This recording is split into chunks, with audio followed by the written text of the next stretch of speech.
জয় মা মনসার জয় মা মাগো, সকলকে ভালো রেখো, সুস্থ রেখো। ভক্ত মা দুধ দিয়ে গেছে মা মনসার জন্য, কলা আর এই দেখো বাতাসা দিয়ে গেছে। তো আমি মাকে এখন দিয়ে দেবো। এই যে বাটিটা দেখছো, এই বাটি হচ্ছে আমি এর মধ্যেই মাকে যখনই দুধ কলা দিই এই বাটিটার মধ্যে দিই। এটা আমার মা মনসার জন্য কেনা। আর যে ভক্ত মা দিয়ে গেছে এইগুলো, সেই ভক্ত মা প্রতি অমাবস্যাতে সোনামাকে কিছু না কিছু পুজো দিয়ে যায়। তো এই দেখো ধূপ মোমবাতিও দিয়েছে মায়ের কাছে দিয়া জ্বালাবার জন্য। আর এখানে কোথাও গরুর দুধ কিন্তু পাওয়া যায় না। তো গরুর দুধ যদি আমরা নিতে হয় আমাদেরকে অনেকটা দূরে যেতে হবে গ্রামের দিকে, সেখানে হয়তো আমরা গরুর দুধ পেয়ে যাব। তো এখানে আপাতত আমরা কিন্তু প্যাকেট দুধই দিই। তো সেই ভক্ত মাও প্যাকেট দুধ দিয়ে গেছে, আমিও দিই মাকে প্যাকেট দুধই দিই। সোনা মাকেও প্যাকেট দুধ দিয়ে পরমান্ন বানিয়ে দেওয়া হয়। তো আমি এখন মাকে দুধ কলাটা নিবেদন করব। দেখো দুধটা ঢেলে দিলাম,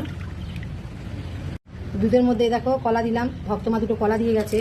আর এই যে বাতাসা দিয়ে গেছে, তাই মাকে আমি বাতাসা দিয়ে দিলাম কলার মধ্যেই। আর